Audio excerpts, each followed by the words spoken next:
नमस्कार दोस्तों, स्वागत है आप सभी का जीवन दर्पण ज्योतिष में। मैं पंडित दिवाकर वशिष्ठ। आज इस वीडियो में हम एक बहुत ही आवश्यक टॉपिक पर बात करने वाले हैं। आज हम बात करेंगे स्वर्गीय श्री सुशांत सिंह राजपूत जी की कुंडली के बारे में। उनकी कुंडली का विश्लेषण करेंगे और ये जानने की कोशिश करेंगे ज्योतिष के अनुसार कि आखिर उनके जीवन में ऐसा क्या चल रहा था जिसकी वजह से उन्हें सुसाइड करने जैसा कदम उठाना पड़ा। दोस्तों, हम वैदिक ज्योतिष के अनुसार कुंडली के विश्लेषण से जानेंगे कि आखिर उनके कुंडली में ऐसी कौन सी ग्रह दशा थी या ऐसा कौन सा योग था जिसकी वजह से उन्हें ऐसा कठोर कदम उठाना पड़ा या मजबूर होना पड़ा।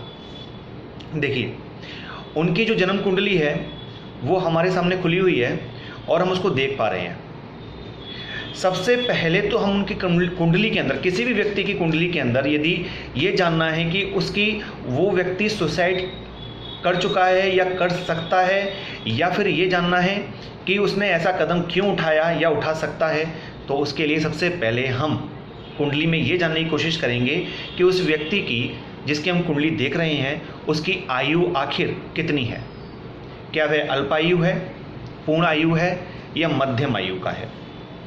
तो यहाँ पर जो सुशांत सिंह जी की जो कुंडली है, इस कुंडली के अंदर उनकी मध्यम आयु होती है। अब मध्यम आयु जो हम ले रहे हैं वो हम 70 साल की उम्र मान रहे हैं। वैसे 120 साल की दशा होती है, लेकिन आजकल के समय पर एक व्यक्ति 70 साल 80 साल ही जी पाता है और इससे कम ही जी पाता है। लेकिन फिर भी उनकी 35 साल की उम्र में ही उनकी मृत्यु हो गई। तो यहाँ पर हम मध्यम आयु मान के चल रहे हैं। और इस कुंडली में जो पाप ग्रह हैं और जो क्रूर ग्रह हैं वह केंद्र में विराजमान है। और जब कोई पाप ग्रह, क्रूर ग्रह केंद्र में विराजमान होता है तो कुंडली के अंदर अल्प आयु योग बनता है। जैसे कि सुशांत सिंह जी की कुंडली के अंदर लग्न में राहु है, सप्तम में केतु है, साथ में मंगल है और दसम भाव के अंदर सूर्य विराजमान है। तो यह क्रूर ग्रह और पाप ग्रह केंद्र में ही विराजमान होकर बैठे हुए हैं, जिससे इनकी कुंडली में अल्प आयु या मध्यम आयु का योग बनता है। अब बात करते हैं कि इनके जीवन में आखिर ऐसा क्या चल रहा था जिसकी वजह से इन्हें सुसाइड करने जैसा कदम उठाना पड़ा।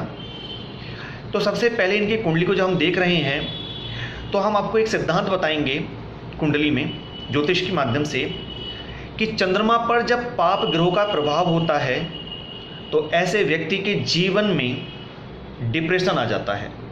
ऐसा व्यक्ति डिप्रेशन का शिकार हो जाता है। इस कुंडली में एक नहीं बल्कि दो ग्रह चंद्रमा पर अपना पाप प्रभाव छोड़ रहे हैं। सप्तम भाव में मंगल बैठे हुए हैं, जो कि द्वितीय घर में विराजमान उच्च के चंद्रमा पर अपनी 8वीं दृष्टि से अपना प्रभाव डाल रहे हैं और यहाँ से डिप्रेशन दे रहे हैं। अष्टम भाव में शनि बैठे हैं, जो कि अपनी सप्तम दृष्टि से चंद्रमा पर पूर्ण दृष्टि जमाए हुए हैं। और जब भी चंद्रमा शनि के साथ होता है या शनि की दृष्टि में होता है तो यह कहीं ना कहीं जो ये योग बनता है, इसे हम विष कारक दोष कहते हैं या विष दोष कहते हैं। तो यहाँ भी चंद्रमा दूषित हो रहा है 2 प्रकार से, मंगल और शनि के द्वारा। यानी कि इनके जीवन में डिप्रेशन तो आ ही चुका था, ये डिप्रेशन के शिकार थे। लेकिन डिप्रेशन किस बात का हो सकता है, किस बात का डिप्रेशन के चक्कर में अगर कोई ये कहता है कि ये मानसिक तौर पे बीमार थे, तो ऐसी बात नहीं है, इसका हम खंडन करते हैं। ये डिप्रेशन में थे।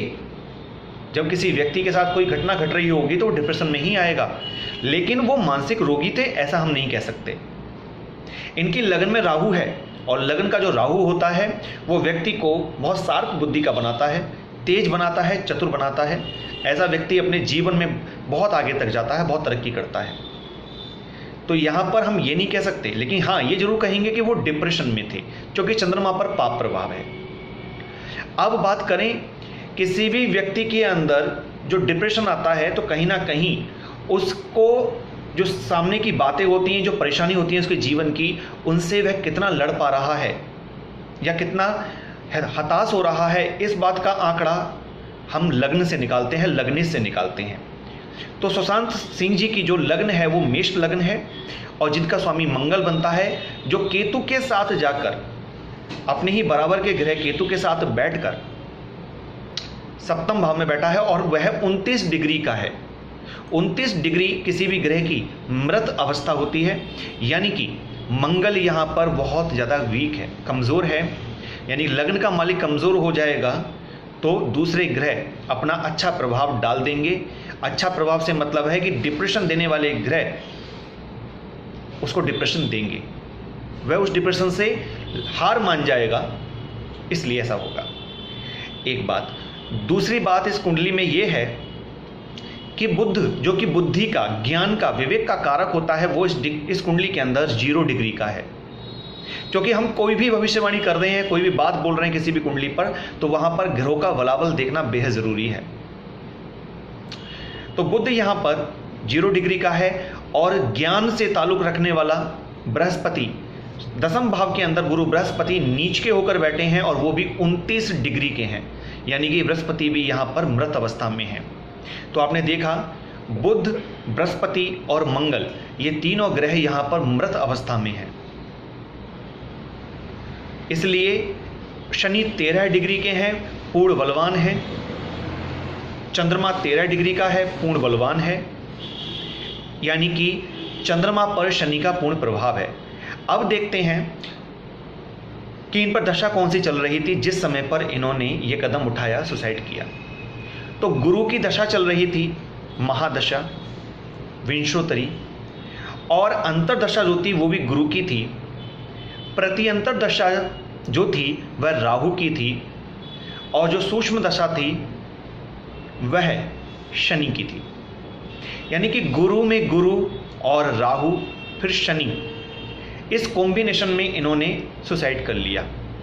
हम यहाँ पर बताना चाहेंगे कि जब कोई व्यक्ति शनि के प्रभाव में आकर सुसाइड करता है तो वह या तो ऊंचाई से कूदता है, या फिर ट्रेन से कटता है, या किसी वाहन के नीचे आता है, या किसी धारदार चीज से अपने ऊपर वार करता है, चाकू इत्यादि से, या फिर फांसी लगाता है। इनके केस में भी यही हुआ, इन्होंने फांसी लगाई। और यहाँ पर बृहस्पति जो कि नीच के 10वें घर में बैठे हुए हैं, इनकी दशा चल रही थी नीच के गुरु की, और साथ में राहु की प्रत्यंतर दशा थी जो कि लग्न में बैठा हुआ राहु है। लग्न हमारी बुद्धि का घर है, हमारा सोच, हमारा विचार, हमारा डिसीजन। राहु हमें कभी कभी ऐसे भ्रम में डाल देते हैं, जो चीज़ वास्तविकता की नहीं होती वो भी हमें समझ में आने लगती हैं। कभी कभी हम इतने निराश हो जाते हैं अपने जीवन से कि हमें हर तरफ अंधकार ही दिखाई देता है। तो यहाँ पर गुरु बृहस्पति में राहु का अंतर था, 7 प्रत्यंतर था, और सूक्ष्म दशा में शनि चल रहे थे जो कि 8वें घर के मालिक हैं, जो कि चंद्रमा को देख रहे हैं। और इस तरह से इस महादशा के अंदर इनका अल्पायु योग फलीभूत हुआ और इन्होंने सुसाइड किया। मंगल चंद्रमा से 6ठे भाव में है और मंगल से चंद्रमा 8वें भाव में है, यानी कि चंद्र मंगल का षटाष्टक दोष है। मंगल शनि का द्वादशेष दोष है इस कुंडली के अंदर। कहने का तात्पर्य ऐसा है कि इन्होंने सुसाइड किया तो डिप्रेशन में किया। अब बात यह आती है कि डिप्रेशन किस बात का हो सकता है इनको। तो देखिए, यहाँ पर गुरु बृहस्पति की दशा चल रही है। जो दशा चलती है, व्यक्ति को उस दशा के अंदर कहीं ना कहीं उसी बात का डिप्रेशन होता है जहाँ पर वो ग्रह बैठा होता है या जिस घर का मालिक होता है। गुरु बृहस्पति यहाँ पर 9वें घर के मालिक हैं जो कि भाग्य का है, 12वें घर के मालिक हैं जो कि व्यय भाव है, और इसके अलावा ये 10वें घर में नीच के होकर बैठे हैं। हम यही कह सकते हैं कि इनको कहीं ना कहीं अपना भाग्य, अपना कैरियर, अपना भविष्य अंधकार में नजर आ रहा था, या इनको किसी प्रकार से इस बात का डिप्रेशन था कि इन्हें जीवन में किसी न किसी चीज़ से निराशा मिल रही थी। हो सकता है कि इनके कैरियर में कोई रोड़ा अटका रहा हो, कोई इनका गुप्त शत्रु हो जो कि इनको पीड़ा दे रहा हो। इनके कैरियर में कोई बाधा उत्पन्न कर रहा हो जिसको ये बता नहीं पा रही हों। कुल मिलाकर के बात इतनी ही आती है कि सुसाइड करने का जो ज्योतिषीय आंकड़ा निकलता है वो निकलता है कि इनका जो कामकाज था, जो भी इनका जो ये जिस फील्ड में थे, फिल्म वाली फील्ड में, वहाँ कोई ना कोई किसी न किसी वजह से इनके काम काज में कोई ऐसी प्रॉब्लम थी जो गुप्त थी, कोई गुप्त शत्रु द्वारा या किसी गुप्त बात द्वारा जो किसी को ये बता नहीं पाई और अंदर ही अंदर घुटते रहे, जिस वजह से इन्होंने सुसाइड किया। जब इन्होंने सुसाइड किया उस समय पर 12वें घर के बृहस्पति, लगन के राहु और अष्टम भाव में विराजमान शनि की दशाएं थी, जो कि एक कॉम्बिनेशन बनता है सुसाइड करने का। तो मित्रों, जो वैदिक ज्योतिष के अनुसार हमने अनुमान लगाया, हमने जो ये देखा, तो इसका मेन कारण यही निकल करके आता है ज्योतिष के अनुसार कि इनका जो काम था, जो इनका भविष्य था, वो इनको अंधकार में दिखाई दे रहा था। ये तरक्की बहुत कर रहे थे, तरक्की का योग भी है कुंडली में, सूर्य बुध आदित्य योग है 10वें भाव में और साथ में शुक्र भी बैठे हैं, लेकिन इनके तरक्की के रास्ते में कोई रोड़ा अटका रहा था। ये ज्योतिष इस बात को मानती है, प्रूव कर रही है कुंडली इनकी, इसी कारण से ये परेशान थे। तो मित्रों, ये था एक विश्लेषण श्री स्वर्गीय सुशांत सिंह राजपूत जी के बारे में। वो जहाँ भी हैं, जिस लोक में भी हैं, भगवान उनकी आत्मा को शांति दे। लेकिन इतना तय है कि हमने एक बहुत अच्छे कलाकार को खो दिया है। बस हम प्रभु से प्रार्थना करते हैं कि ईश्वर उन्हें सद्गति प्रदान करे।